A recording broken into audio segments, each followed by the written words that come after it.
आपण स्वागत करूया। मान्यवरांना विनंती आहे की आपण सगळ्यांनी कृपया मंचावर यावं आणि स्थानापन्न व्हावं। अतिशय महत्त्वपूर्ण अशा कार्यक्रमासाठी आपण सगळे इथे एकत्र जमलो आहोत। रस्ते वाहतूक आणि महामार्ग मंत्रालय, भारत सरकार आणि भारतीय राष्ट्रीय राजमार्ग प्राधिकरणातर्फे आयोजित राष्ट्रीय महामार्ग 161च्या विविध कामांचं लोकार्पण आता या ठिकाणी संपन्न होणार आहे। अकोला मेडशी भागाचं चौपदरीकरण, पांगारे वारंगा फाटा भागाचं चौपदरीकरण आणि मेडशी वाशिम भागाचं चौपदरीकरण असा हा महत्त्वपूर्ण कार्यक्रम आहे। आणि त्यासाठी आपल्या सगळ्यांचं लाडकं नेतृत्व केंद्रीय मंत्री माननीय नामदार श्री नितीनजी गडकरी यांचं आगमन झालं आहे। जोरदार टाळ्यांच्या गजरात आपण मान्यवरांचं स्वागत करूया आणि आजच्या कार्यक्रमाला सुरुवात करूया। मी मान्यवरांना विनंती करते की दीप प्रज्वलन करून आजच्या कार्यक्रमाची त्यांनी विधिवत सुरुवात करावी।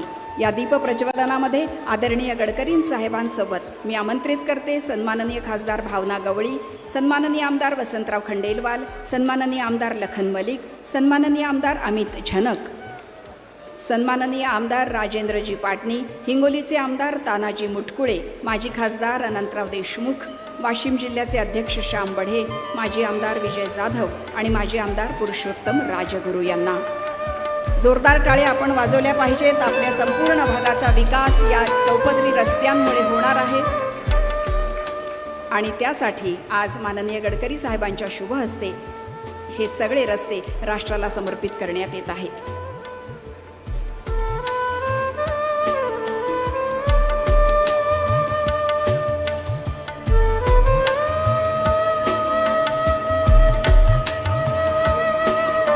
अकोला मेडशी भागाचं चौपदरीकरण, पांगारे वारंगा फाटा भागाचं चौपदरीकरण आणि मेडशी वाशिम भागाचं चौपदरीकरण असा हा एकूण नॅशनल हायवे क्रमांक 161 या भागातला विकास ज्याचं लोकार्पण आता संपन्न होतं आहे। मान्यवरांना विनंती आपण स्थानापन्न व्हावं।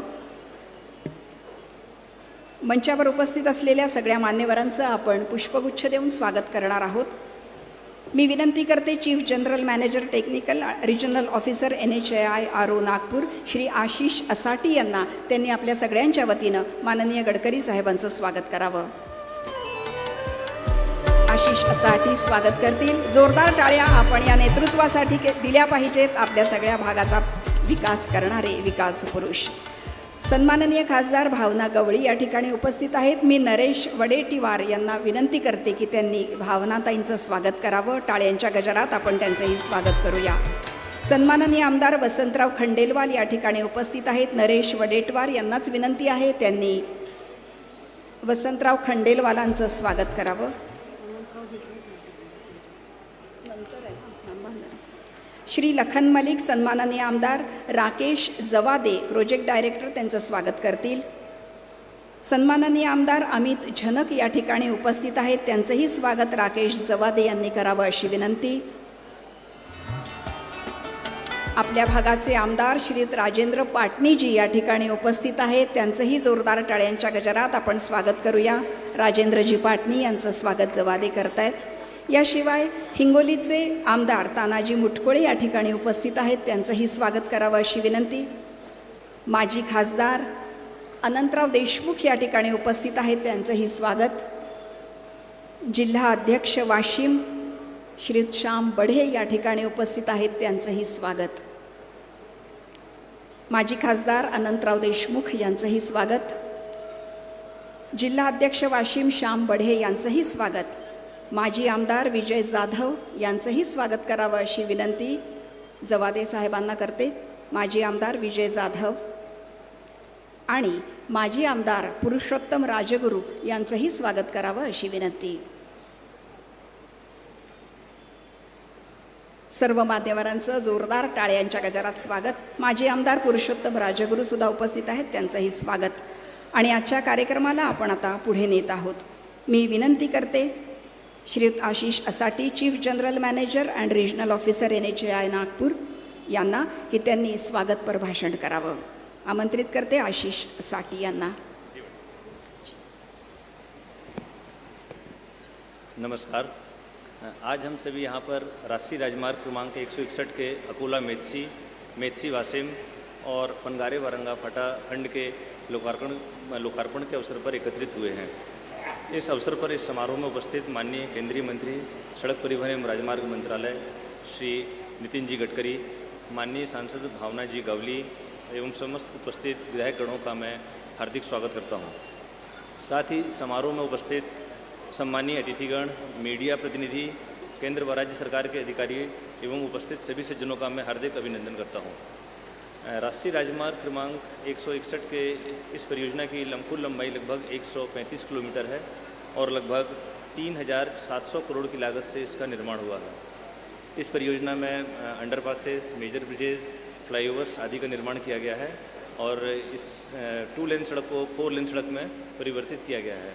इस सड़क के निर्माण से सड़क सुरक्षा में बढ़ोतरी होगी और साथ ही लोगों की यात्रा सरल, सहज एवं सुगम होगी। धन्यवाद।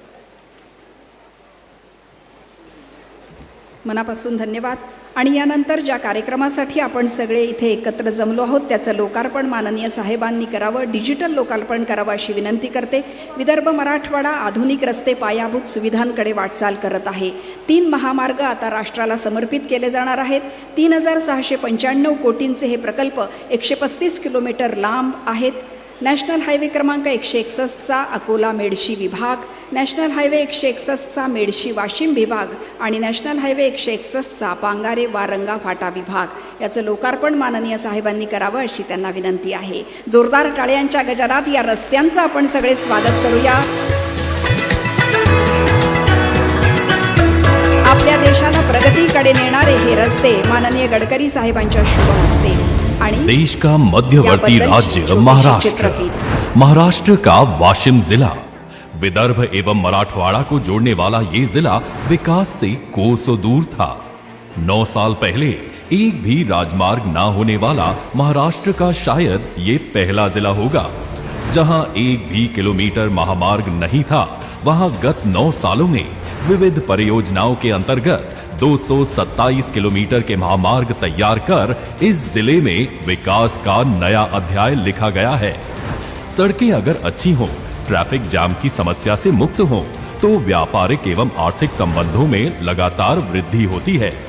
देश के 7 राज्यों में भी विकास के पहिए दौड़ने लगते हैं। सड़क विकास के इसी फायदे को मद्देनजर रखते हुए देश के माननीय प्रधानमंत्री श्री नरेंद्र मोदी जी इनके नेतृत्व में सड़क विस्तार एवं विकास का एक नया अध्याय लिखा जा रहा है। माननीय केंद्रीय सड़क परिवहन एवं राजमार्ग मंत्री श्री नितिन गडकरी जी इन्होंने राजमार्गों की गति बढ़ाते हुए 2 राज्यों को करीब लाने का कार्य किया है। इसी श्रृंखला में महाराष्ट्र राज्य के राष्ट्रीय राजमार्ग NH 161 अकोला से तेलंगाना राज्य के संगारेड्डी तक 4 लेन सड़क निर्माण कर दोनों राज्यों के व्यापारिक संबंध अधिक मजबूत करने के दृष्टि में एक पहल की है।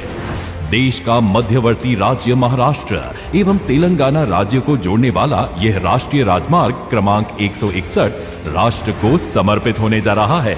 यह मार्ग अकोला से शुरू होकर महाराष्ट्र राज्य में अकोला, वाशिम, हिंगोली, नांदेड़ को जोड़ता है और तेलंगाना राज्य में दिगलूर, संगारेड्डी के साथ अपने जंक्शन पे समाप्त होता है। इस सड़क का काम 3 पैकेज अंतर्गत हुआ है।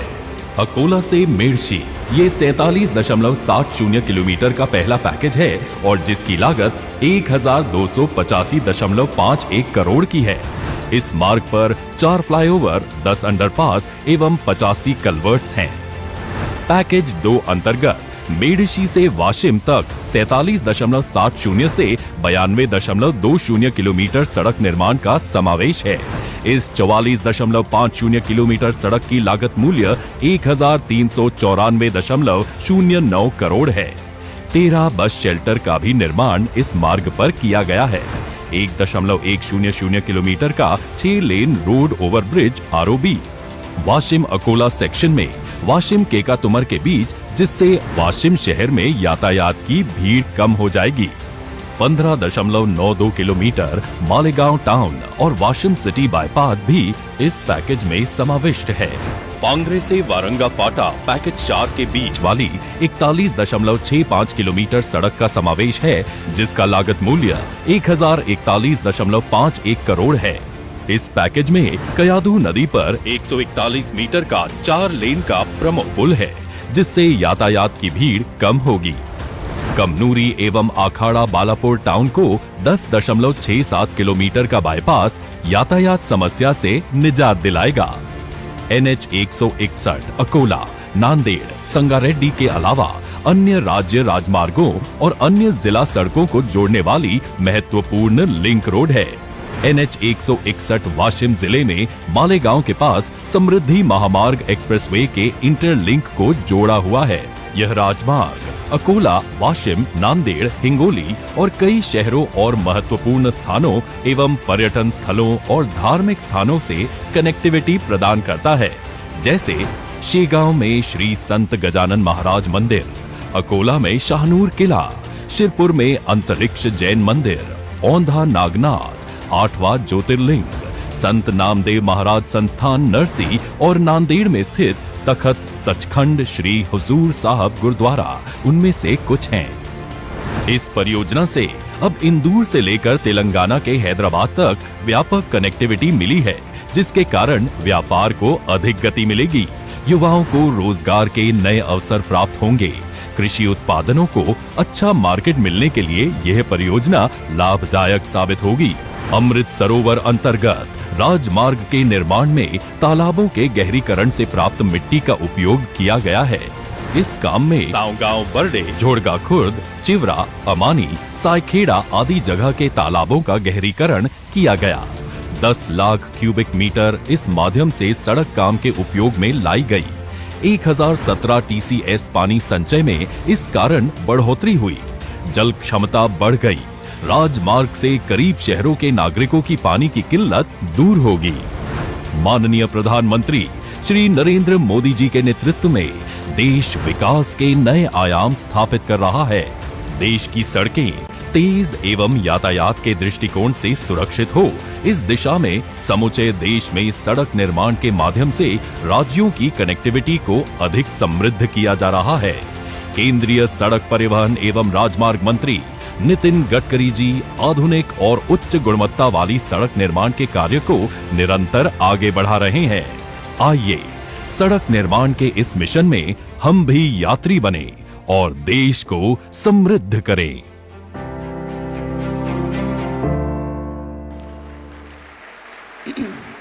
टाळ्यांच्या गजरामध्ये आपण या रस्त्यांचं स्वागत करूया आणि या रस्त्यांच्या तयार करण्यामध्ये ज्या कंत्राटदारांचा सहयोग मिळालेला आहे त्यांचा सत्कार आणि सन्मान माननीय साहेबांनी करावा अशी त्यांना विनंती करते आणि या कंत्राटदारांना आमंत्रित करते राजेश सोनी यांना एक सर्टिफिकेट देऊन माननीय साहेबांनी त्यांचा सन्मान करावा अशी विनंती करते। राजेश सोनी यांनी कृपया मंचावर यावं।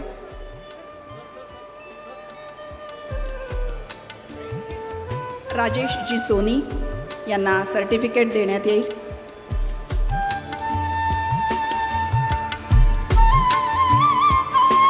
यानंतर आमंत्रित करते टी रवी पटनायक यांना। टी रवी पटनायक यांनाही सर्टिफिकेट द्यावं अशी विनंती। टी रवी पटनायक।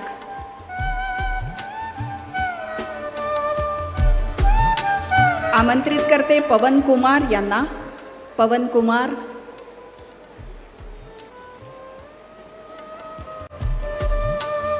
आमंत्रित करते मनीष डांगी यांना। मनीष डांगी यांनी कृपया समोर यावं। आणि मनीष डांगी आणि राजेश किचर। राजेश किचर यांनीही कृपया समोर यावं अशी विनंती।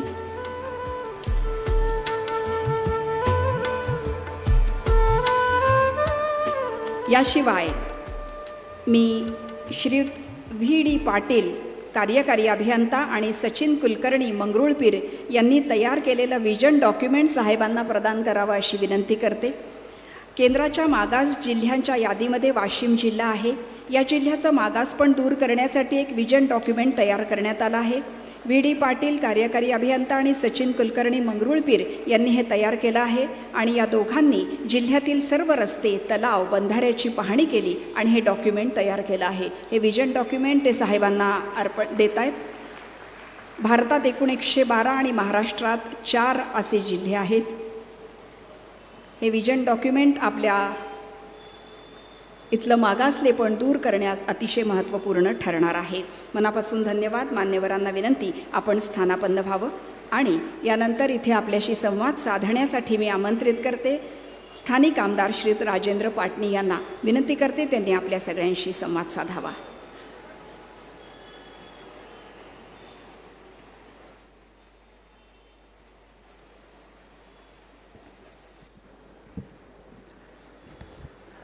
आज ज्यांच्या हस्ते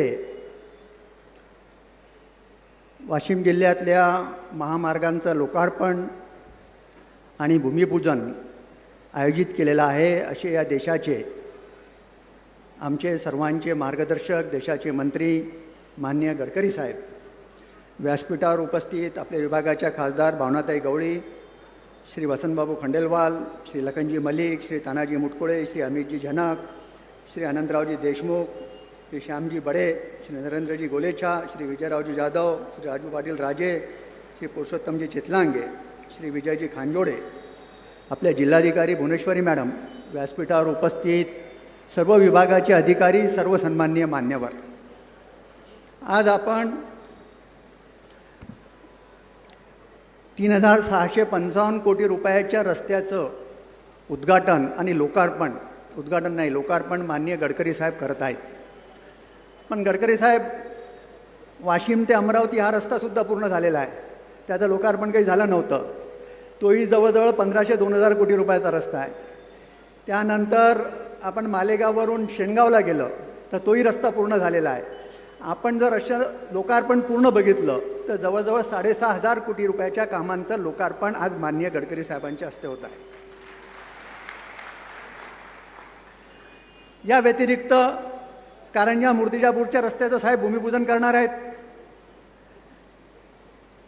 साहेब, आमच्या वाशिम शहरातून जाणारा जो रस्ता आहे 8 किलोमीटरचा, हा चौपदरीकरण किंवा सहापदरीकरण करून याचं रुंदीकरण करून सिमेंट कॉन्क्रीटचं करणं हे अत्यंत गरजेचं आहे.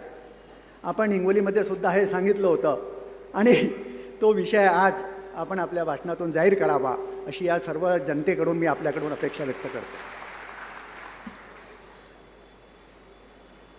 एक आमचं कनेरगावचं आरोबीचं काम सुरू आहे. ते आमचे सर्व विभागाचे अधिकारी आहेत. तुम्ही सर्वांना सांगेन की साहेब, त्या रस्त्याचं काम, ते विभागाच्या आरोबीचं काम जवळजवळ 3-4 वर्षापासून सुरू आहे आणि ते काही पूर्ण होत नाही आणि पूर्ण लोकांना त्याचा त्रास होतो आहे. तर त्या विभागांना सूचना देण्याची गरज आहे की या कोणत्याही परिस्थितीमध्ये येणाऱ्या 2-3 महिन्यात संपवा. कुठे अडकलेला आम्हालाही समजत नाही. तर तो विषय म्हणजे बाकीची सर्व कामं आपली झालीत आणि तो एक आरोबीचा काम कनेरगाव रस्त्याचा फार दिवसापासून बाकी आहे, तो सुद्धा आज आपल्याकडून आम्ही पूर्ण झालं पाहिजे अशी अपेक्षा करतो.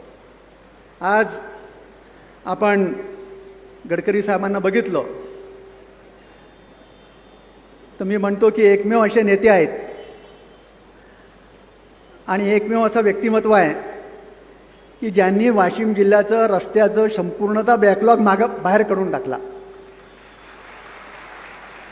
आज कोठून कोठेही जा, या रस्त्यामध्ये एकही नॅशनल हायवे नव्हता. आज सर्व साहेबांनी नॅशनल हायवेचा दर्जा देऊन जे बसत होतं नव्हतं, कसं बसवायचं, काय करायचं, पण आज आमच्या वाशिम जिल्ह्याला एक मोठी दिशा देण्याचं काम, रस्त्याच्या बाबतीत पुढं नेण्याचं काम माननीय गडकरी साहेबांना केलं. म्हणून मी जिल्ह्याच्या वतीनं मनपूर्वक त्यांचं अभिनंदन करतो. आज आपण बघतोय की नागपूरला काही ना काही मोठ्या प्रमाणावर प्रकल्प झालेत, अमरावतीला टेक्स्टाईल पार्क झाला, अकोल्यालाही काहीतरी होतं आहे.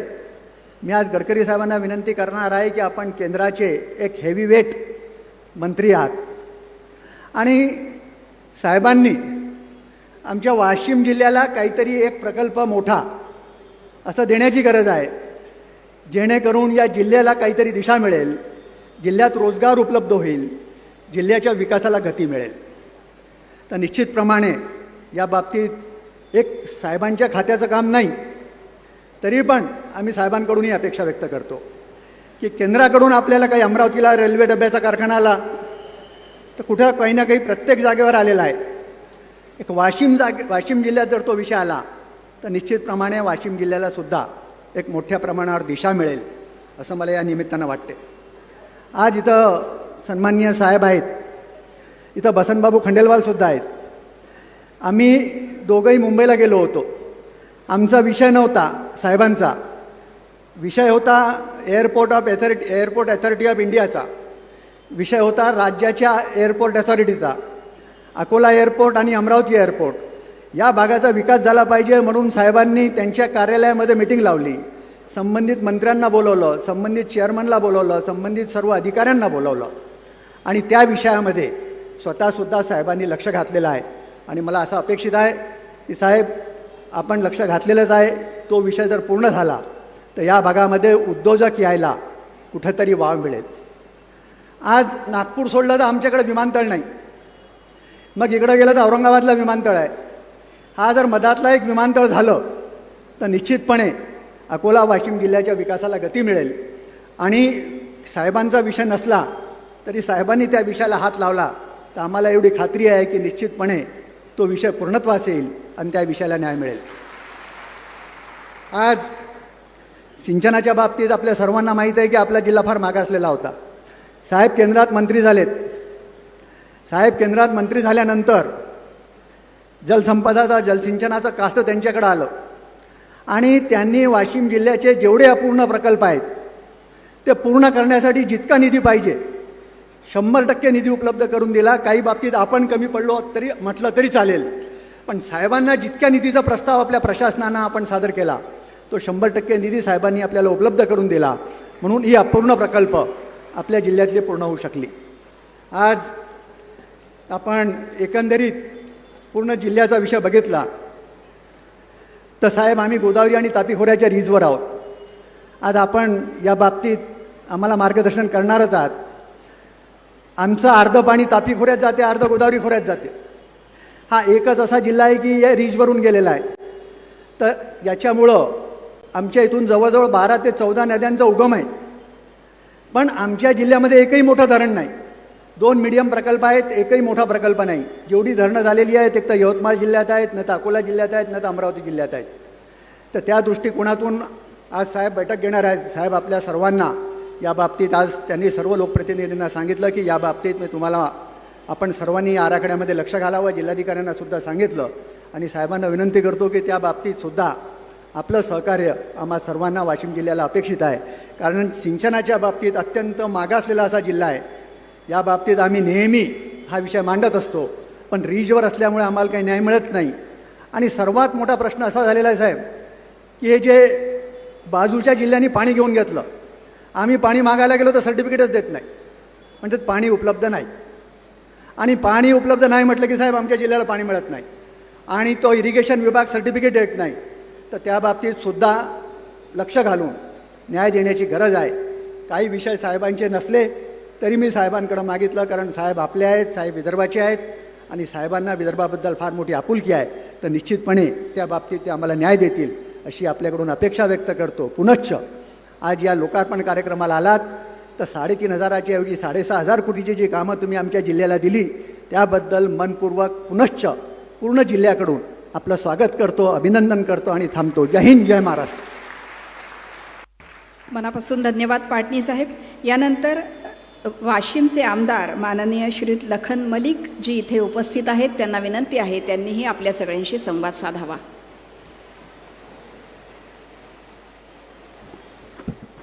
आजचे प्रमुख आमचे नेते नितीनजी गडकरी साहेब, आदर्श मंच, उपस्थित माझे मित्र, बंधू, मातांबन, बंधूंनो, साहेबांनी इतका दिलेला आहे का माझ्या मतदारसंघामध्ये सगळे रस्ते चांगले झालेले आहे. फक्त माझी 2 मागणी आहे की पंचालापासून तर शेलू रस्त्यावर एक बायपास अगर आपण आम्हाला दिला तर फार चांगलं राहील, इतका मी मागणी करतो आणि थांबतो. जय हिंद, जय महाराष्ट्र. मनापासून धन्यवाद. सन्माननीय खासदार भावनाताई गवळी मंचावर उपस्थित आहेत, त्यांना विनंती आहे त्यांनी आपल्या सगळ्यांशी संवाद साधावा.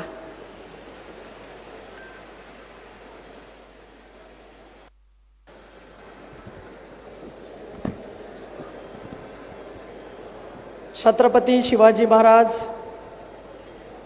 डॉक्टर बाबासाहेब आंबेडकर आणि सर्व राष्ट्रसंतांना विनम्र असं अभिवादन करते. ज्यांच्या नियोजनामधून, ज्यांच्या कल्पनेमधून आणि ज्यांच्या कार्यकुशलतेमुळे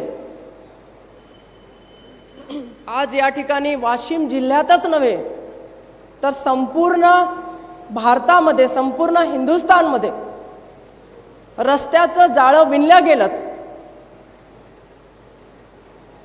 आणि मी उल्लेख करेल की ते केवळ आमचे शिवसेना भाजपच्या आवडते मंत्री नसून सर्वांचे आवडते मंत्री म्हणून महाराष्ट्रामध्ये नाही भारतामध्ये काम पाहत आहेत असे आदरणीय आमचे नेते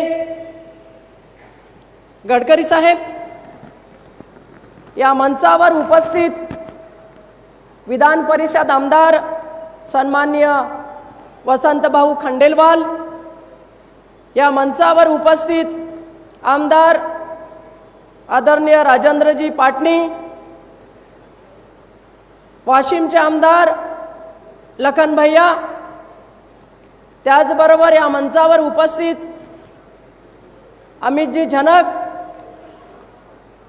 आमचे शेजारचे आमचे शिवभाऊ आमदार मुटकुळे साहेब, माजी आमदार विजयराजी जाधव, माजी खासदार आनंदरावजी देशमुख साहेब, जिल्हा अध्यक्ष भाजपा श्री शामभाऊ बडे, जिल्हा प्रमुख शिवसेना विजयभाऊ खांजोडे, या मंचावर उपस्थित नरेंद्रभाऊ गोलच्छा, सर्वांचे नावं घेणं शक्य होणार नाही. सर्व उपस्थित मान्यवर, जमलेल्या माझ्या बांधवांनो, माता भगिनींनो आणि माझ्या वडीलधाऱ्यांनो, खरं म्हणजे साहेबांचे किती आभार मानायचे हा प्रश्न नेहमी आमच्या समोर असतो किंवा किंबहुना माझ्या समोर असतो. ज्या ज्या वेळेला साहेबांना आम्ही भेटलो, ज्या ज्या वेळेला साहेबांसोबत चर्चा केली, ज्या ज्या वेळेला साहेबांचं टीव्हीवरचं एखादं भाषण ऐकलं, तर त्या भाषणामध्ये असेल किंवा त्या मीटिंगमध्ये असेल की नवीन नवीन उपक्रम कसे या भारतातल्या नागरिकांसाठी आणता येतील आणि काय इनोव्हेटिव्ह काय करता येईल या दृष्टिकोनातून सातत्याने कार्यशील राहणारे साहेब आहेत. आणि म्हणून साहेब, तुमच्याकडनं आम्ही काही शिकलोत, परंतु बरंच काही आम्ही शिकलो नाही. शिकत असताना बऱ्याचशा गोष्टी सुटून गेल्या. कलेक्टर मॅडम हसतायत. तर मॅडम, आपल्याला साहेबांनी सांगितल्याप्रमाणे या ठिकाणी 71% पाण्याची उपलब्धता राहिली पाहिजे म्हणून जे प्लॅन करायचा आहे बंधाऱ्याचा, तो निश्चित आमच्या सगळ्यांच्या सहकार्याने, आपल्या सगळ्यांच्या पुढाकाराने या ठिकाणी झाल्याशिवाय राहणार नाही असा विश्वास मी या ठिकाणी देते. कारण पाणी आहे तर जीवन आहे. आणि साहेबांनी मागच्याच वेळेला सांगितलं होतं की ज्या वेळेला मी हे हायवे केलेत त्याची जी काही माती निघणार आहे किंवा जिथे माती मुरुम टाकायचं आहे त्या ठिकाणी मोठे धरणं बांधून घ्या, डॅम बनवून घ्या छोटे मोठे, आणि अशा पद्धतीने आपण त्या ठिकाणी पाण्याची उपलब्धता करून घ्या. परंतु काही कारणास्तव कदाचित नाही होऊ शकले, परंतु आता आपल्याला ते काम हातामध्ये घ्यायचं आहे आणि हातामध्येच घ्यायचं नाही तर ते पूर्ण करायचं आहे. साहेब, या ठिकाणी आपण एकही रस्ता असा नाही की आता तुम्हाला आम्ही काही मागणी करावी. आता आम्ही कसं आहे, शोधून शोधून रस्ते काढतो, शोधून शोधून तुम्हाला आम्ही मागणी करतो.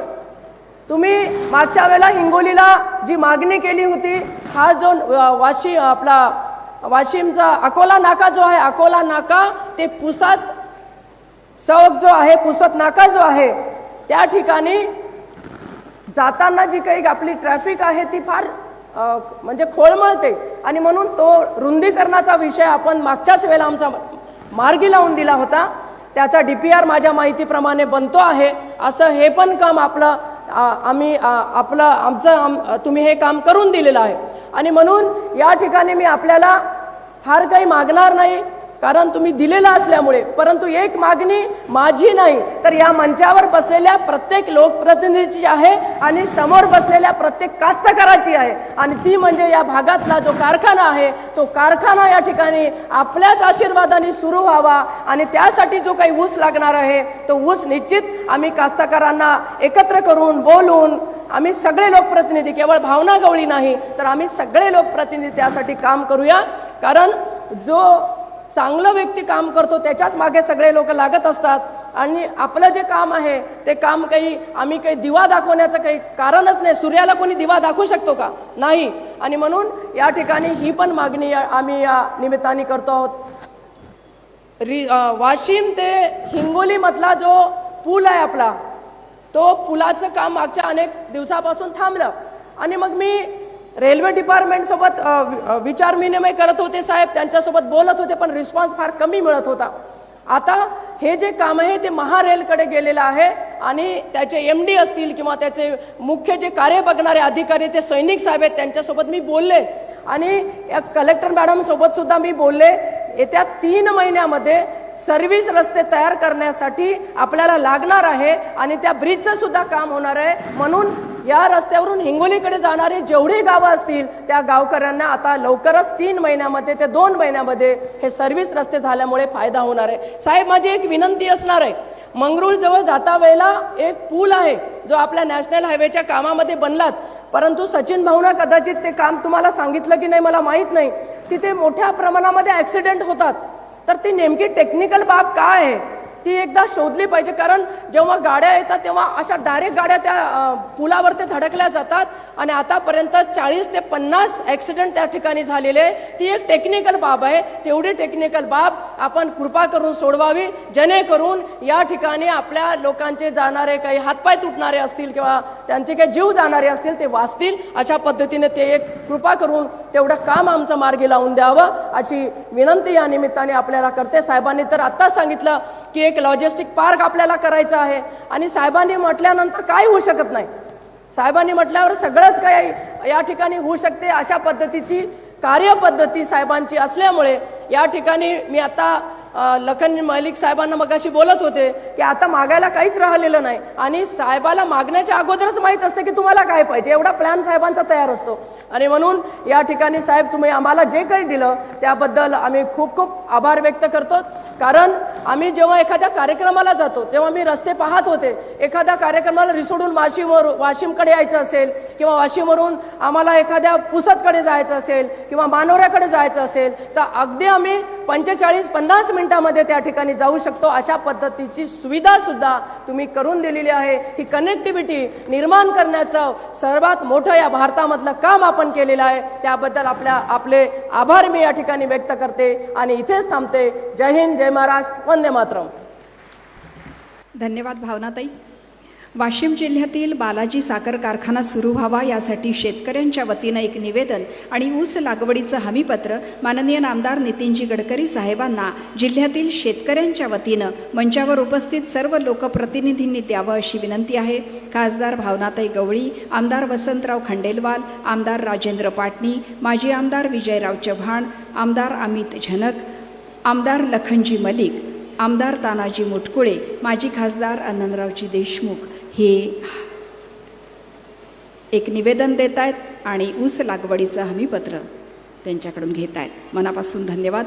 यानंतर या कार्यक्रमाला पुढे नेत ज्यांना ऐकण्यासाठी आपण सगळे उत्सुक असतो ते नागपूरचे रस्तेच नव्हे तर शेती, शिक्षण, उद्योग, वैद्यकीय क्षेत्र, दिव्यांगांसाठी प्रचंड काम करणारे आपल्या सगळ्यांचे लाडके नेते माननीय नामदार श्री नितीनजी गडकरी यांना विनंती करते त्यांनी आपल्या सगळ्यांना मार्गदर्शन करावं. जोरदार टाळ्यांच्या गजरात आपण साहेबांचं स्वागत करूया.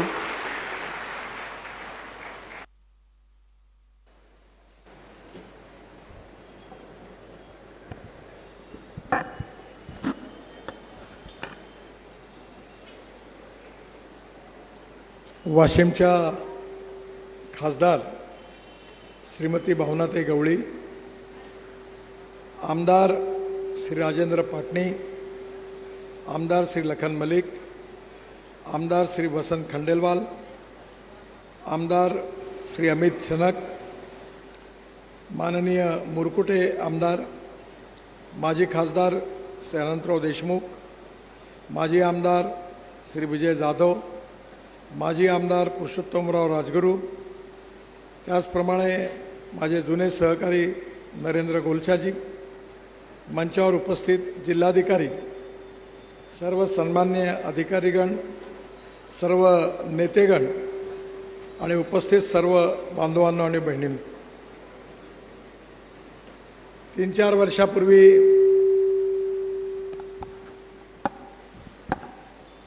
वाशिममध्ये भूमिपूजनाच्या कार्यक्रमाच्या निमित्ताने मी आलो होतो.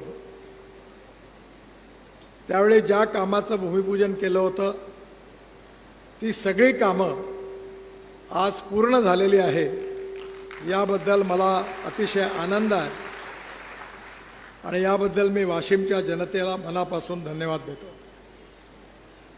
आमदार पाटणींनी सांगितल्याप्रमाणे अजून जी 2 कामं आहे ती पण जवळपास पूर्ण होत आलेली आहे. परंतु नरेंद्र गोलछांना आणि मलाही पण कारंजाला दर्शनाकरता यायचं आहे. त्यामुळे मी पुन्हा एकदा नोव्हेंबर महिन्याच्या 24-25 तारखेला येणार आहे आणि यावेळी कारंजामध्ये कार्यक्रम करायचा आहे. कारण मूर्तिजापूर आणि कारंजाच्या सगळ्या मंडळींचा आग्रह आहे की त्या ठिकाणी कार्यक्रम करायला पाहिजे म्हणून ते 2 कार्यक्रम थोडे बाजूला ठेवले. मी ज्यावेळी मंत्री बनलो तेव्हा वाशिम जिल्ह्यामध्ये राष्ट्रीय महामार्ग 0 होता, म्हणजे राष्ट्रीय महामार्गच नव्हता. पण आपल्या सगळ्यांच्या आशीर्वादाने आणि सहकार्याने आज वाशिममध्ये 228 किलोमीटर राष्ट्रीय महामार्ग झालेला आणि आतापर्यंत जवळपास 6,527.98 कोटी रुपये मंजूर झालेली आहे कामं आणि त्यातले 5,780 कोटी रुपयाची कामं पूर्ण झालेली आहे आणि 703.20 कोटीची कामं प्रगती स्तरावर आहे आणि जवळपास एक काम 45 कोटीचं ते आता टेंडरवर आहे, प्रस्तावित आहे. CRFमध्ये जवळपास 122 कोटी रुपयाची 123 कोटी रुपयाची कामं मंजूर झाली आहे 80.60 किलोमीटरची. आणि मी नक्की प्रयत्न करीन की ज्यावेळी मोदींच्या नेतृत्वाखाली आमच्या सरकारला 10 वर्ष पूर्ण होतील त्यावेळी वाशिममध्ये देखील 10,000 कोटी रुपयाची कामं ही वाशिममध्ये सुरू होतील, बाकीची उरलेली. कारण काही 7,000 कोटी झालेली आहे आणि पुन्हा 3,000 कोटीची कामं ॲडिशनल मंजूर करू. या ठिकाणी 2 कामं आहेत. आमदार लखन मलिक यांनी माझ्याकडे आत्ता मागणी केलेली आहे ती म्हणजे सेलू बाजार त्याचा बायपास. मी त्यांची मागणी पूर्ण करतो आहे. लँड ॲक्विजिशन पूर्ण झालेलं आहे आणि लवकरात लवकर पूर्ण झालं की या कामाची सुरुवात होईल. काल माझ्याकडे काही लोकांनी मागणी केली की वाशिममध्ये, मी आज पाटणींना विचारलं की काही उद्योग सुरू झाले का, त्यांनी सांगितलं नाही. मला एक गमतीदार घटना आठवते की मी ज्यावेळी आमदार नव्हतो तेव्हा आम्ही काही कार्यकर्त्यांनी मिळून एक PVC पाईपचा कारखाना टाकला होता आणि आम्ही वापीमध्ये गुजरातला मशीन घेण्याकरता गेलो होतो. ज्यांच्याकडे मशीन घ्यायला गेलो त्यांनी आम्हाला विचारलं, आप नागपूर से आए हो क्या? बोला हाँ नागपुर से. नागपुर और विदर्भ? बोला हाँ वहीं का मैं हूँ. बोले विदर्भ बहुत डेवलप हुआ है क्या? बोला नहीं. नागपुर में लोकसंख्या कितनी है? मी त्यावेळी त्यांना उत्तर दिलं 22 लाख है. कोई उद्योग व्यवसाय है क्या? बोला ज़्यादा नहीं है. बोले विदर्भ में हालत कैसी है? बोला वहाँ भी उद्योग व्यवसाय कुछ नहीं है. तो बोले लोकसंख्या कितनी होगी पूरी विदर्भ की? मतलब होगी 4-5 करोड़. बोले इतने लोग रहते हैं? बोला हाँ. तो करते क्या है? तो मैंने त्यांना उत्तर दिलं होतं का गावागावात पाणठेले आहे ते दिवसभर पानावर कथ्था चुना लावते आणि बाकीचे लोक तंबाखून पान काढतात. मी जर एक गमतीने बोललो असलो तर ही गोष्ट दुर्भाग्याने खरी होती. पण आज विदर्भाचं चित्र बदलत आहे. या विदर्भाचं संपूर्ण जगात नाव पोहोचलं. ते कशाकरता पोहोचलं तर विदर्भामध्ये 10,000 पेक्षा जास्त शेतकऱ्यांनी आत्महत्या केल्या म्हणून विदर्भाचं नाव पोहोचलं. आणि आज आपल्या महाराष्ट्रामध्ये भारत सरकारने ज्यावेळी जे मागासलेले अतिमागासलेले सामाजिक आर्थिक शैक्षणिकदृष्ट्या मागासलेल्या जिल्ह्यांना आकांक्षित जिल्हे म्हणून ॲस्परंट डिस्ट्रिक्ट म्हणून जेव्हा नीती आयोगाने अभ्यास केला तेव्हा 4 जिल्हे महाराष्ट्रातले आले. आणि या 4 जिल्ह्यामध्ये विदर्भातले 2 जिल्हे आहेत. एक आहे वाशिम आणि दुसरा आहे गडचिरोली. याला टाळ्या नका वाजवू. ही चांगली गोष्ट नाही आहे. ही आमच्या सगळ्यांकरता भूषणावह नाही तर आमच्या सगळ्यांना दुःख आणि एक प्रकारचं दुर्भाग्य देणारी गोष्ट आहे.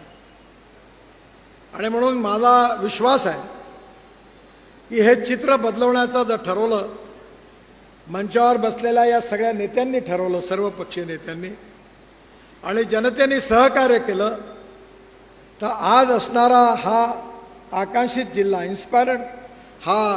ॲस्परंट डिस्ट्रिक्ट हा प्रगतिशील, समृद्ध आणि संपन्न जिल्हा झाल्याशिवाय राहणार नाही असा मला विश्वास आहे. मी स्वतः शेतकरी असल्यामुळे विदर्भाचं चित्र बदललं पाहिजे याच्याकरता अनेक वर्षापासून प्रयत्न करतो. 2004 सालापासून मी प्रयत्न करत होतो की आपला शेतकरी हा अन्नदाता आहे, तो ऊर्जादाता बनला पाहिजे. आपला शेतकरी अन्नदाता ऊर्जादाता नाही तर आता डांबर बिटुमिन तयार करणारा शेतकरी आपला झाला पाहिजे. तोही पण झाला. अन्नदाता झाला, ऊर्जादाता झाला, बिटुमिनदाता झाला. आणि आता येणाऱ्या काळामध्ये शेतकरी हा हवाई इंधन, विमानाचं इंधन तयार करणारा विमानाचा इंधनदाता देखील बनलेला आहे अशी परिस्थिती आहे. टेक्नॉलॉजी बदलली आहे. इंग्लिशमध्ये एक म्हण आहे, you can take horses up to the water, you cannot make them mandatory to drink the water. घोड्यांना पाण्यापर्यंत नेता येऊ शकते, पण पाण्यात शेवटी घोड्यांनी तोंड तर मारलं पाहिजे. आता वाशिमच्या घोड्यांनी तोंड मारलं पाहिजे अशी तुमची पण इच्छा आहे, माझी पण इच्छा आहे. आणि पाणी पिली पाहिजे. आणि हे कठीण आहे पण असंभव नाही आहे. आणि म्हणून या जिल्ह्यामध्ये काम करत असताना मी स्वतः विदर्भातला असल्यामुळे जरी नागपूरचा खासदार असलो तरी नागपूरच्या जनतेच्या प्रती तर माझी जबाबदारी आहेच. पण मी नेहमी सांगतो की मी दिल्लीमध्ये महाराष्ट्राचा ॲम्बॅसेडर आहे आणि विदर्भाच्या सर्वांगीण विकासाची जबाबदारी ज्या आमदार खासदारांबरोबर आहे, जे या ठिकाणी उपस्थित आहेत, त्यांच्या मागे खंबीरपणे उभं राहून त्यांना मदत करणं, सहकार्य करणं हे माझं परम कर्तव्य आहे असं मी समजतो. मला अनेक वेळा अनेक लोक विचारतात की तुम्ही आता देशाचे नेते आहात, मग तुम्ही नागपूर, विदर्भ, मी दर गुरुवारी रात्री निघतो, नागपूरला येतो. आणि नागपूरला आल्यानंतर पहिल्यांदा मी हजारो लोकांना भेटतो. मी माझ्या इथल्या जनतेकरता जेवढ्या सुविधा देता आल्या तेवढ्या दिल्या. दिव्यांग असतील, गरीब लोक असतील, हार्टचे ऑपरेशन्स असतील, कॅन्सरचे हॉस्पिटल असतील, कॅटरॅक्टचे ऑपरेशन असतील, चष्मे वाटप असेल. मी आता माझ्या जन्मदिवशी 27 मेला एक व्हॅन आली, आता दुसरी परवा आली. 25,000 लोकांचे डोळे तपासले, 1000 लोकांचे कॅटरॅक्टमध्ये ऑपरेशन करून दिले. मी स्वतः आत्तापर्यंत 40,000 हार्टचे ऑपरेशन करून दिले फुकट. 500 लोकांना पाय लावून दिले. आणि आता चष्मे पण दिले. आणि कानाला लावायची मशीन 15,000 रुपयाची डिजिटल, ही केवळ 1,500 रुपयात दिली. आता मी फुकट देत नाही, कारण लोकांना असं वाटतं का फुकटात मिळालं तर नेते मंडळीजवळ हरामाचा माल असेल म्हणून ते वाटून राहिले. मी म्हणून फुकट नाही देत. काही ना काही 10 रुपयाची वस्तू 1 रुपया द्या. आणि आता मी तुम्हाला सांगतो, मी मोठं, तुम्हालाही त्याचा फायदा मिळेल. मी माझ्या आईच्या स्मरणार्थ कालच एका मोठ्या डायग्नोसिस सेंटर 4 मजली त्याचा भूमिपूजन बनवून त्याच्या कामाला सुरुवात केली. तिथे MRI तुम्हाला बाहेर MRI करता 10,000 ते 15,000 रुपये द्यावे लागतात. आम्ही तुम्हाला MRI 1,000 रुपयात काढून देऊ. CT स्कॅन 3,000, 4,000, 6,000 रुपये घेतात. आम्ही 500 रुपयात CT स्कॅन देऊ. आणि पॅथॉलॉजी टेस्ट ज्या आहेत सगळ्या प्रकारच्या करायला 12,000 रुपयापर्यंत लागतात. ते 200 रुपयात करू. आणि या सगळ्या गोष्टी विदर्भातल्या लोकांकरता आहे. तुम्ही कधी रात्रंदिवस मी सांगितलंय चालू आपण. कोविडच्या काळामध्ये 100 कोटी रुपयाचं साहित्य वाटप केलं. बुलढाणा, अकोला, वाशिममध्ये पण आलं. सगळ्या ठिकाणी दिलं. व्हेंटिलेटर्स दिले, ऑक्सिजन सिलेंडर्स दिली. आपण त्या काळामध्ये रेमडेसिवीर बनवलं, फंगसचे इंजेक्शन बनवले आणि खऱ्या अर्थाने जनता जनार्दनाची सेवा करण्याचा प्रयत्न केला. मला आठवतं कठीण काळ होता. विदर्भामध्ये ऑक्सिजन नव्हतं. नांदेडमध्ये ऑक्सिजन देणारा ट्रक रिकामा करून पळून चालला होता. कलेक्टरचा फोन आला मला, इटनकर, त्यात नागपूरचे कलेक्टर आहे. आणि मला काही सुचत नव्हतं काय करावं. विदर्भामध्ये ऑक्सिजनची कमी होती. माझ्या मनामध्ये कल्पना आली की आपण एक काम करू, आपण एअरफोर्सच्या विमानात ट्रक भरू, विशाखापट्टणमला घेऊन जाऊ आणि ऑक्सिजन आणू. मी लगेच फोन उचलला आणि चीफ ऑफ द एअरफोर्सला फोन केला की मला तुमचं विमान पाहिजे. ते म्हणाले, साहेब खाली ट्रक मी घेऊन जाईन, पण ऑक्सिजनमधून भरलेला ट्रक काय आणणं आगीच्या दृष्टीने धोकादायक आहे. म्हटलं हरकत नाही, तू विमान पाठवा. म्हणजे केव्हा पाठवू? म्हटलं आत्ता 2 तासात पाठवा. साहेब म्हणे मला थोडा वेळ द्या, मी 8 तासात विमान पाठवतो. 8 तासात नागपूरला विमान आलं. रिकामे ट्रक जे होते विशाखापट्टणममधून, भुवनेश्वरवरून जे तिकडनं ऑक्सिजन आपण आणायचो, मी ते दोन्ही ट्रक विमानात भरले आणि ते विशाखापट्टणम आणि भुवनेश्वरला पाठवले आणि तिथे ऑक्सिजन भरून ते ट्रक वापस आले. पुन्हा रिकामे ट्रक विमानातून पाठवले आणि 10 दिवस जवळपास 100पेक्षा जास्त ट्रक ऑक्सिजन आणला. आणि नागपुरात आल्यानंतर तो ऑक्सिजन नांदेडपर्यंत, अकोला, बुलढाणा, अमरावती, वाशिम, वर्धा, यवतमाळ सगळ्या जिल्ह्यात ऑक्सिजन तो पोहोचवला. कारण आम्हाला सगळ्यांना चिंता होती की आपल्या इथल्या जनतेची ऑक्सिजनच्या विना मृत्यू झाला नाही पाहिजे. अतिशय गंभीर संकट होतं. ज्यावेळी मी प्रधानमंत्र्यांशी बोलत त्यांना विचारलं की आपल्याकडे हे नाही आहे, व्हेंटिलेटर्स नाही आहे. त्यांनी मला सांगितलं कि आपको पता है क्या देश में कितने वेंटिलेटर्स हैं? मुझे नहीं पता. बोले इस देश में 120 करोड़ लोग रहते हैं और देश में केवल 17,500 वेंटिलेटर है. आणि कोविडच्या काळामध्ये ऑक्सिजन, व्हेंटिलेटर, माणसं मरायची स्थिती होती. अनेक ठिकाणी माणसं मरायची स्थिती होती. त्यावेळी मी 500 व्हेंटिलेटर विशाखापट्टणममधून तयार केले आणि 7.5 लाख रुपयाचं व्हेंटिलेटर तिथल्या MSME मेडिकल डिव्हाइस पार्क कारण मीच निर्माण केला होता.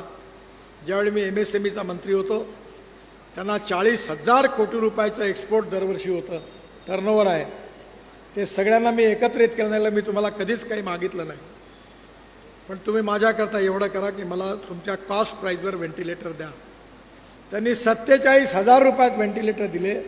मी 500 व्हेंटिलेटर आणले आणि अकोला, अमरावती, बुलढाणा, वर्धा, वाशिम जेवढे लोक माझ्याकडे मागायला आले त्या सगळ्या दवाखान्यामध्ये फुकट व्हेंटिलेटर पाठवले. खरं म्हणजे ही जी काही परिस्थिती आहे ही आपल्याला भूषणावं नाही. आज शेतकरी आत्महत्या करून राहिले आहेत. तरुण मुलाच्या हाताला काम नाही आहे.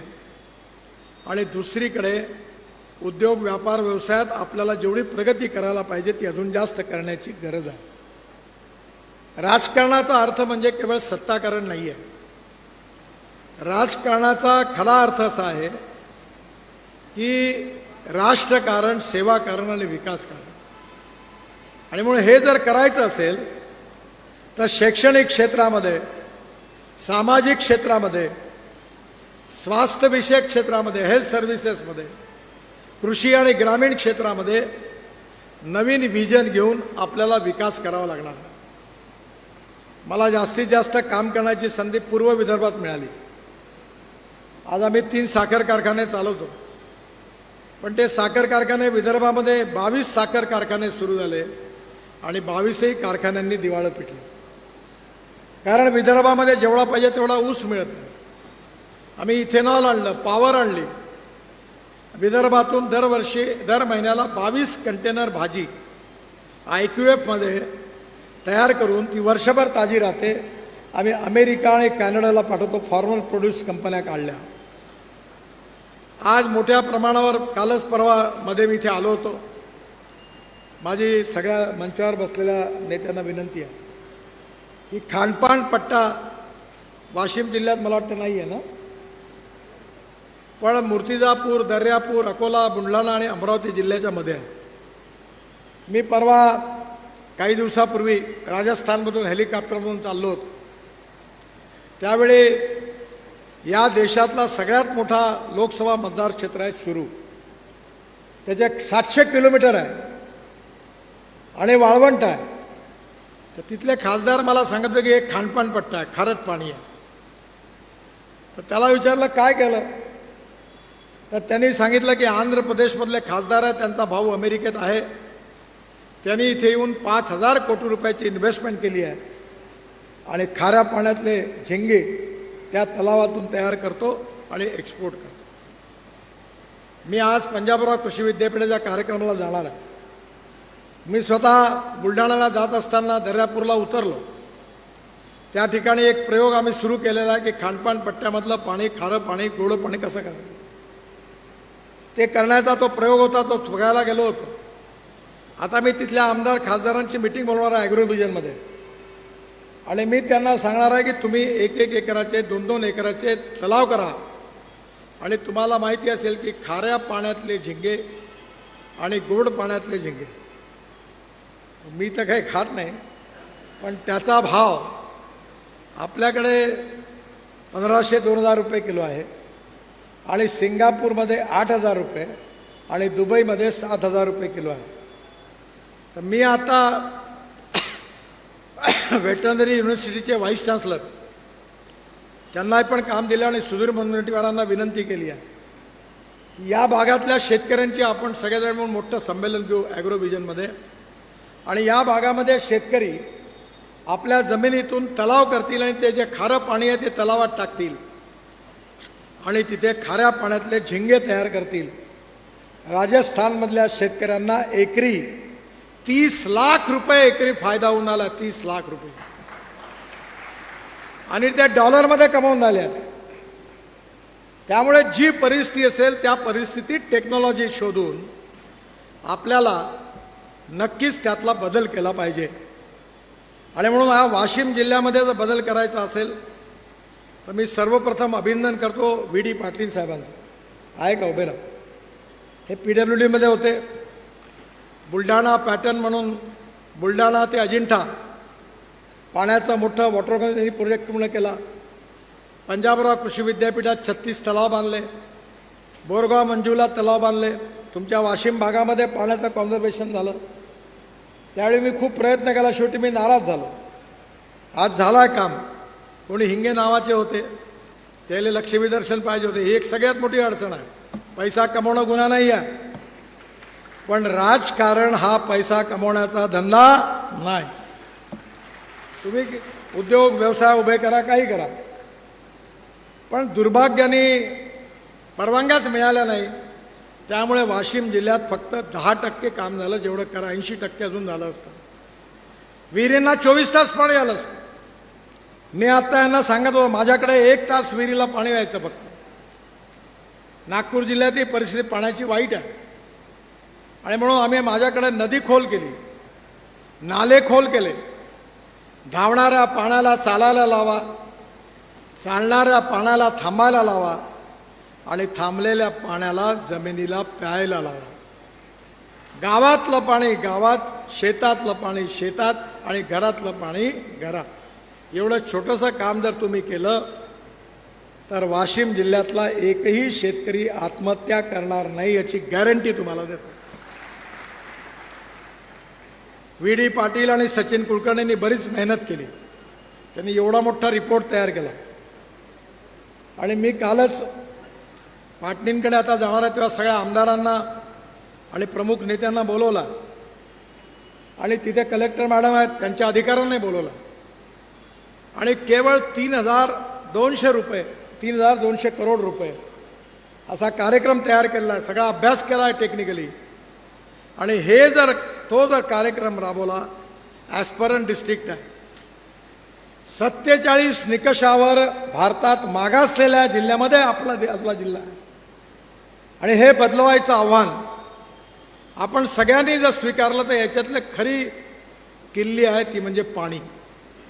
याच्यामध्ये हे जे विजन डॉक्युमेंट आहे याच्यामध्ये प्रस्तावित कामामध्ये कृषी विभागाने बांधलेल्या जुन्या दगडी बंधाऱ्याचं पुनर्जीवन 1992 पासून 2,705 बंधारे, अस्तित्वात असलेल्या पुलांचं पूलवजा बंधाऱ्यात रूपांतर करणं 196 पूल, सिमेंट नाला बांध दुरुस्ती 275 बंधारे, पैनगंगा नदीतील पाण्याच्या खोऱ्याअंतर्गत आंतरखोरे स्थानांतरण इंटरबेसिन वॉटर ट्रान्सपोर्ट, पैनगंगा नदीपासून काच, अडोळ, मोरणा, काटेपूर्णा, चंद्रभागा, अडाण, मडान, ऊस नदीच्या खोऱ्यात पाण्याचे स्थानांतरण प्रस्तावित आहे. 200 दशलक्ष घनलीटर पाणी मिळेल. वनक्षेत्रातील जलसंधारण, हे जे जंगली प्राणी आहे जंगलात पाणी नाही बाहेर येतात आणि पिकाचं नुकसान करतात. जर जंगलामध्ये पाण्याची व्यवस्था केली तर प्राणी बाहेर येणार नाही, शेतकऱ्याचं नुकसान होणार नाही. यामुळे 39,771 हेक्टर जमीन पाण्याखाली येते. नवीन सिमेंट बांध 244 बंधारे, पैनगंगा अडाण नदीवर नवीन बॅरेज 15 बॅरेज, प्रस्तावित नवीन पाझर तलाव 207, पाझर तलावातील गाळ काढणे व शेतीमध्ये टाकणे 116 तलाव, या सगळ्याची किंमत 3400 कोटी रुपये आहे. मी स्वतः नीती आयोगाकडे जाणार आहे. निरनिराळ्या विभागातून वाशिम जिल्ह्याला निधी मिळवण्याकरता प्रयत्न करणार आहे. आपले खासदार, आपले माजी खासदार, आपले आमदार, माजी आमदार, जिल्हा परिषद अध्यक्ष, सर्व पक्षाचे नेते मिळून तुमच्या DPDCमध्ये जर आपण हा कार्यक्रम पूर्ण केला तर यांनी रिपोर्टमध्ये सांगितलं आहे की वाशिम जिल्ह्याचा साठा हा 71% सिंचन होईल. 71%. आणि आत्ताच मी सांगितलं की माझ्याकडे 3 विहिरी आहे. तिन्ही विहिरीवर भारत सरकारच्या योजनेतून सोलर पंप लावले 7.5 हॉर्स पॉवरचे, जलसंवर्धन केलं तर माझी 60 एकर जमीन पाण्याखाली आली, ड्रीप लागलं आणि आज चांगली शेती होते कारण पाणी उपलब्ध झालं. जर वाशिम जिल्ह्यातल्या शेतकऱ्यांना जर शेतीला पाणी मिळालं तर मग शेतकऱ्याला कोणी थांबवू शकत नाही. दुष्काळाचा टॅग निघून जाईल. आणि हा जो सगळा कार्यक्रम आहे, नवीन जलसाठा निर्मिती 3.80 TCM, जुन्या चेक डॅमचा वापर करून पुलवजा बंधारासाठी नाविन्य संकल्पना 387 कोटी रुपये, ओलिताखाली येणारं टोटल क्षेत्र 3 लाख हेक्टर आणि ओलिताखालील क्षेत्रात होणारी वाढ 21 पासून 71%, लाभार्थी गावाची संख्या 790 आणि लाभार्थी लोकसंख्येचा फायदा 12 लक्ष. माझी विनंती आहे की पाणी जर आलं तर 70% प्रॉब्लेम सुटतात. पाणी आलं तर शेतकऱ्याचं उत्पन्न वाढतं. उत्पन्न वाढतं म्हणजे पर्चेसिंग पॉवर वाढते. जर शेतकऱ्याच्या हातात पैसा आला तर वाशिममधलं कपड्याचं दुकान चालणार आहे. जर शेतकऱ्याच्या हातात पैसा आला तर वाशिममधले हॉटेल आणि रेस्टॉरंट चालणार आहे. जर शेतकऱ्याच्या हातात पैसा आला तर देशी आणि विदेशी दारूच्या दुकानाचा खप वाढेल. तो वाढवू नका. पण उद्योग व्यवसाय जर वाढवायचा असेल तर पर्चेसिंग पॉवर वाढली पाहिजे. आणि पर्चेसिंग पॉवर जर वाढवायची असेल तर शेतकऱ्यांना शेतीला पाणी मिळालं पाहिजे. म्हणजे 1 एकरात जेवढं उत्पन्न होतं तेवढं 2.5 पटींनी वाढतं. मला सगळ्यांनी निवेदन दिलेलं आहे की वाशिम जिल्ह्यामध्ये साखर कारखाना चालू केला. आता साखर कारखाना चालू केल्यावर त्याचे दुःख काय ते मी भोगले आहेत. माझं आयुष्य मी याच्यात खराब केलं, पण बाकीच्या व्यवसायामुळे फायद्यात राहिलो. आमच्यावर आता 1800 कोटी रुपये कर्ज आहे. पण आता सगळं व्यवस्थित सुरू आहे, पण साखर कारखाने घाट्यात आहे. मी जेव्हा आमच्या सगळ्या लोकांना म्हटलं ते म्हणाले साहेब आता नको हे नाही आपण नाही करू. अरे म्हणलं एक कारखाना जर उघडला तर एक जिल्ह्याचं चित्र बदलतं. 5-10 कोटी 20 कोटी जाईल नुकसान, पण तुम्ही करा. ते काही अजून तयार झाले नाही, पण मी माझा व्हेटो वापरणार आहे.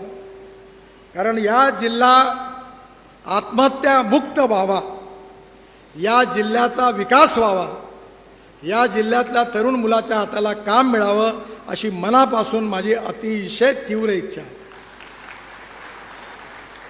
आता मला धंदा पाणी करायची काही गरज नाही. परमेश्वर कृपेने मी चांगल्या स्थितीत आहे. कारण मुलांनी अनेक उद्योग व्यवसायात नावाकडे विदेशातही काम करतात. त्यांच्या 8 देशामध्ये एक्सपोर्ट आहे. 1000 कोटी रुपयाचा एक्सपोर्ट इम्पोर्ट करतात. पण मी ठरवलं आहे की आज शेवटचा एक प्रयोग मी करणार आहे. 3 केले, अंगात झोंबले बरेच. दरवर्षी 30 कोटीप्रमाणे 300 कोटी रुपये मी गमावले, पण मी हा कंटिन्यू ठेवले. आता चौथा पुन्हा घाटा येईल त्याकरता करीन, पण परमेश्वराच्या रूपाने दुसऱ्या ठिकाणी नक्कीच काही ना काही प्रॉफिट मिळेल आणि हा कारखाना सुरू करण्याकरता मी प्रयत्न करीन.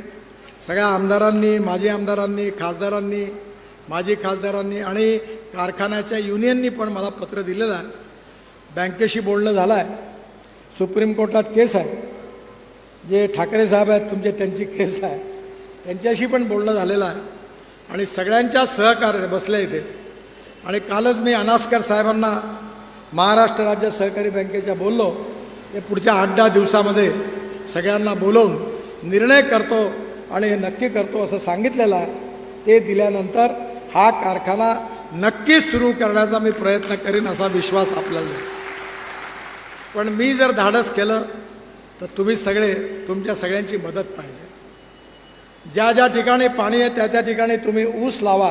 आणि या सगळ्यांनी जर मदत केली तर या जिल्ह्यातलं हा जो टॅग आहे की हा मागासलेला जिल्हा आहे, ॲस्परंट डिस्ट्रिक्ट आहे, एक कारखाना जर आला तर या जिल्ह्यावरचा हा टॅग निघून जाईल आणि शेतकरी समृद्ध आणि संपन्न होईल. मी तुम्हाला विश्वासाने सांगतो. आमच्याकडे भंडारा, गोंदिया, वर्धा, नागपूर 5 जिल्ह्यात आमचे ऊस लागतो.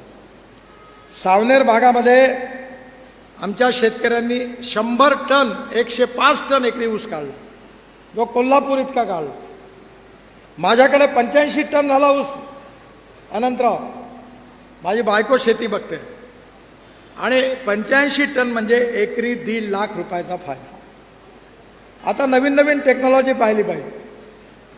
ह्या झिंग्यामध्ये गोडे पाण्यातले झिंगे आणि खाऱ्या पाण्यातल्या झिंग्यामध्ये 30 लाख रुपये एकरी फायदा आहे. येणाऱ्या काळामध्ये शेतकऱ्याला नवीन नवीन तंत्रज्ञानाचा उपयोग केला पाहिजे. मी 2004 साली बोलत होतो की शेतकऱ्याच्या इंधनावर गाड्या चालतील. माझ्यावर विश्वास ठेवत नव्हते लोक.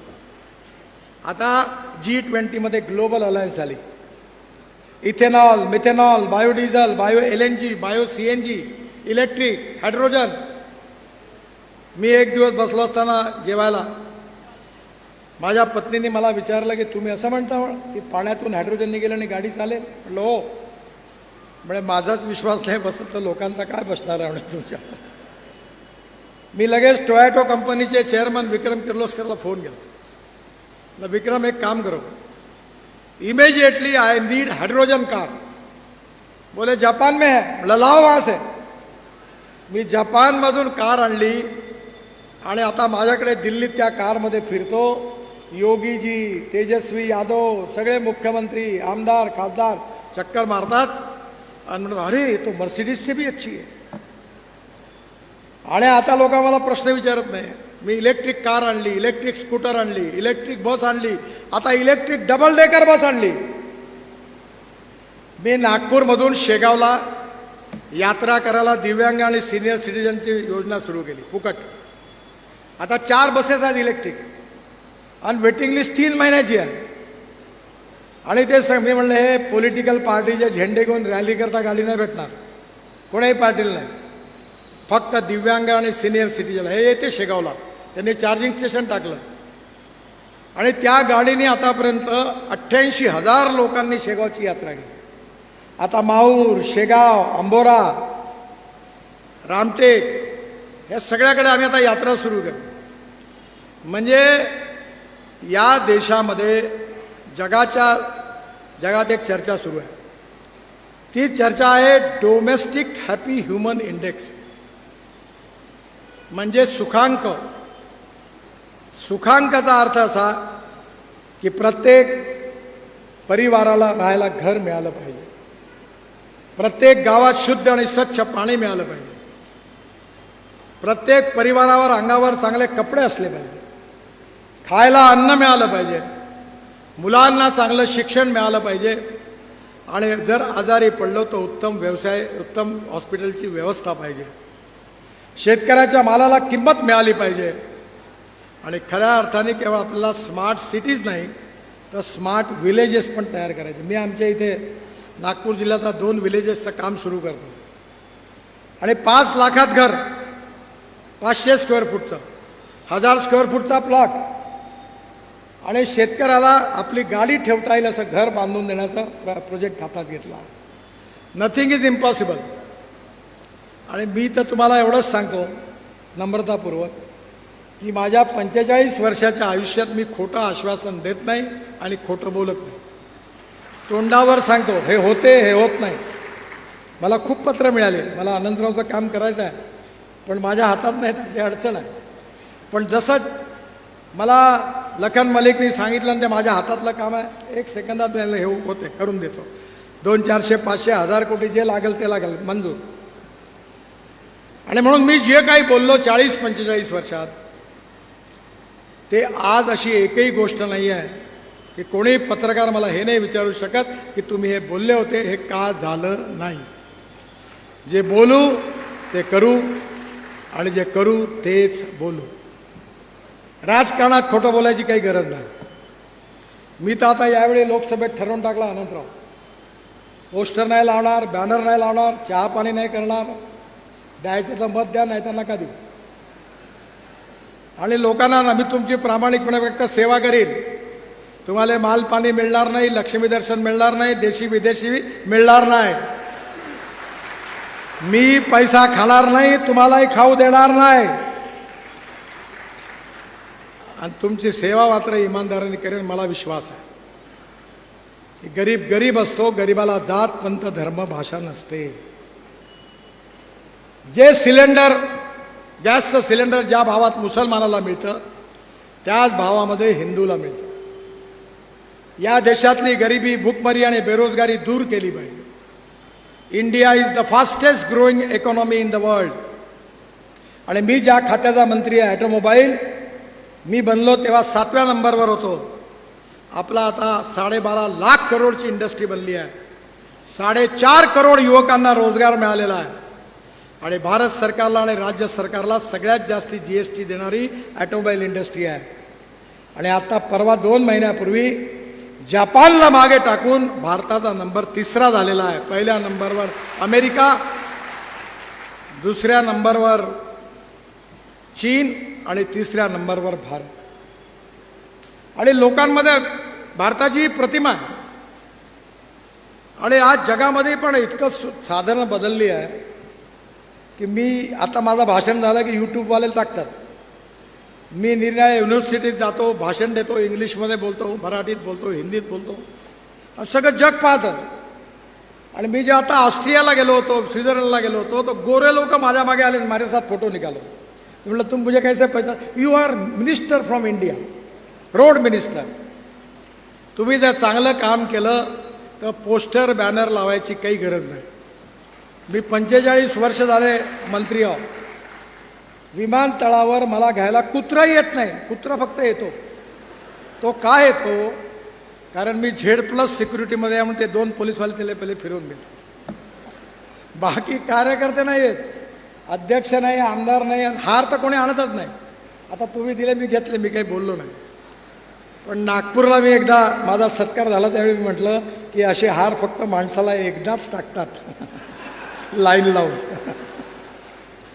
यात काही ठेवलेलं नाही आहे. गरिबाची सेवा केली पाहिजे, गावं सुखी समृद्ध संपन्न झाली पाहिजे, सिंचनाच्या सुविधा प्राप्त झाल्या पाहिजे, कृषी मालावर प्रक्रिया करणारे उद्योग झाले पाहिजे, pre cooling plan, cold storage, logistic park. मी विसरलो, आत्ताच मला स्टेजवर मागणी केली की इथे रेल्वे स्टेशनच्या बाजूला 50 एकर जागा. मी कलेक्टर मॅडमला विचारलं आणि मी आताच वसंत खंडेलवाललाही जबाबदारी दिली, पाटणी साहेबांनाही सांगितलं की जिल्हाधिकाऱ्याकडून हा प्रस्ताव उदय सामंतकडे द्या आणि माझ्याकडे पाठवा. मी 2 लाख कोटी रुपयाचे लॉजिस्टिक पार्क देशात बांधतोय. मी वाशिमला लॉजिस्टिक पार्क मंजूर करतो. फक्त तुम्ही प्रपोजल माझ्याकडे पडा, पैसा मी लावेल, त्यात पुन्हा 2-4 हजार लोकांना रोजगार मिळेल. त्यामुळे आपला विकास झाला पाहिजे आणि हा विकास करायचा असेल तर जनतेच्या दबावाशिवाय होऊ शकत नाही. जर जनता विकासाभिमुख असेल तर नेते विकासाभिमुख राहतात. तुम्ही जर काम करणाऱ्या माणसाला जात पंथ भाषा धर्म न पाहता निवडून दिलं तर काही मी आत्ता ताजबागमध्ये गेलो होतो, माझं भाषण आहे यूट्यूबवर. 20-25 हजार मुस्लिम बंधू होते. मैं त्याला सांगितलं तुम याद रखना मैं प्योर RSS वाला हूँ, चड्डी वाला हूँ. अगर वोट देंगे तो बाद में पछताना नहीं. वोट देंगे तो भी तुम्हारा काम करूँगा, नहीं देंगे तो भी काम करूँगा, चिंता मत करो. पण मी कोविडमध्ये त्यांच्या सगळ्यांचे प्राण वाचवले. आणि मग मला जेव्हा विचारलं कि चुनाव के दिन अभी तो बड़ा स्वागत कर रहे हो, चुनाव के दिन कहाँ भाग गए थे? बोले जरा इस बार अड़चन थी पर अगले बार वोट काउंट कर लेना. बोले आप कोई जात के नहीं, कोई पंथ के नहीं, कोई धर्म के नहीं, आप हम सब के हैं. आणि म्हणून काम करणाऱ्या माणसाला लोकांचं प्रेम नैसर्गिकरित्या मिळतं.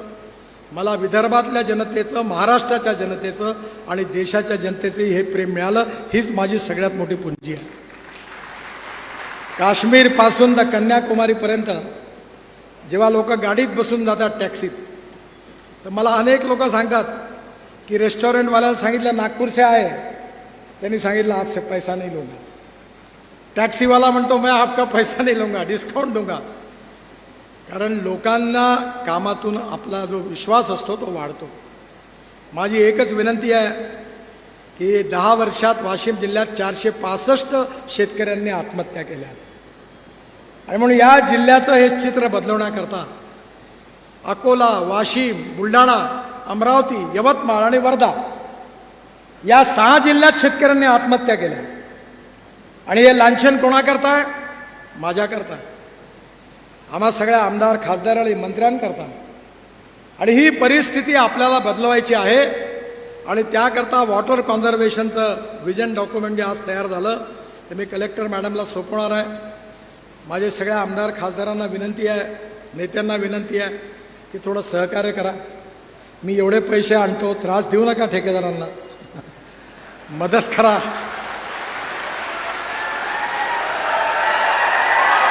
या ठिकाणी ठेकेदार म्हणतात आम्हाला काम नाही करायचं. एक ठेकेदार काम सोडून पळून गेला होता. तुम्ही मदत करा, तुम्हाला जेवढा लागेल तेवढा पैसा मी माझ्या रस्त्यातून द्यायला तयार आहे. रस्ते विकासाच्या कामाकरता NHI मध्ये माझ्याकडे पैशाची कमी नाही आहे. जनतेचं सहकार्य, लोकप्रतिनिधींचं सहकार्य जर मिळालं, आणि रस्ते असे नाही, मी एकदा कॉन्ट्रॅक्टरला सांगितलं सगळ्यांना की रस्त्याला क्रॅक गेला आणि खराब झाला तर तुला बुलडोझरच्या खाली टाकेन म्हणून. भडवेगिरी केली नाही. मी 50 लाख कोटी रुपयाची कामं दिली आहे, पण एकही कॉन्ट्रॅक्टरला कॉन्ट्रॅक्ट मिळवण्याकरता माझ्या घरी यायची गरज पडली नाही. आणि म्हणून क्वालिटीशी कॉम्प्रोमाइज नाही करणार. चांगली कामं झाली पाहिजे. आता मी पाहिला रस्ता, हेलिकॉप्टर उतरल्यानंतर असा घाणेरडा रस्ता होता की बस, इकडे तिकडे लोक पाहत होते. मला वाटलं का लोक माझ्याकडे पाहून झाले, ते माझ्याकडे पाहत नव्हते, ते गड्ड्यात पाय पडते का बाहेर पडते म्हणून मागे पुढे पाहत होते. तो रस्ता मला वाटतं आपण मंजूर केला ना, तोच आहे का? वाशिम शहरातला कोणता रस्ता?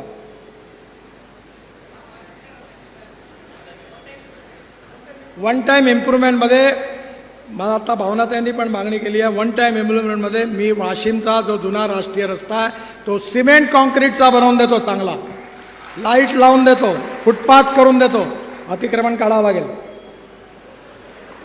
मी हिंदू असो, मुसलमान असो, जैन असो, ख्रिश्चन असो, भाजप असो, शिवसेना असो, मी माझ्या बायकोचं घर तोडलं होतं रामटेकमध्ये.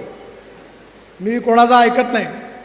तुम्ही रस्ता मला अतिक्रमण काढून द्या, पुढले 50 वर्ष रस्त्यावर एकही गड्डा पडणार नाही एवढा सुंदर रस्ता वाशिमला बांधून देईल.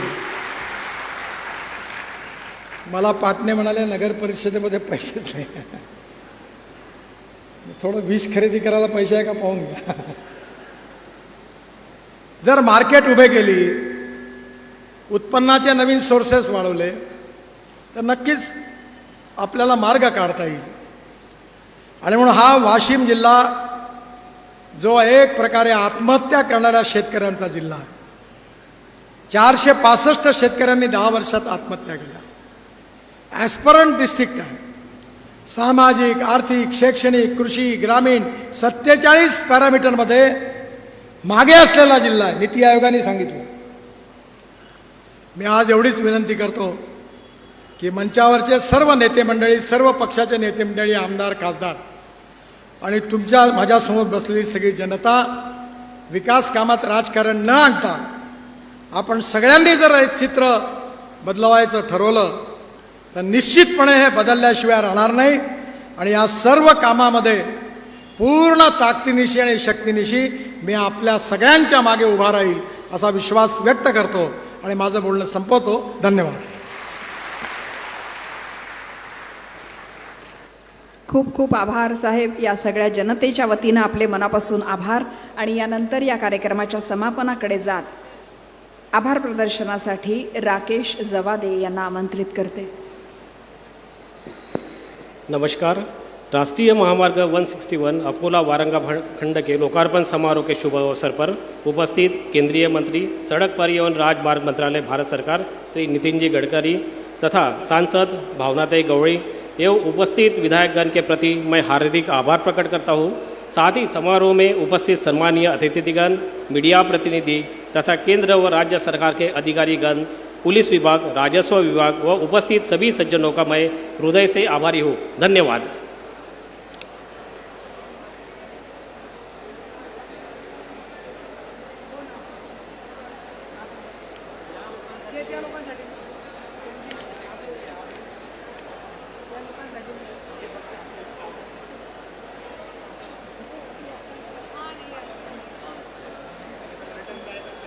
मनापासून धन्यवाद. आपण इतक्या मोठ्या संख्येने या ठिकाणी उपस्थित राहिलात त्याबद्दल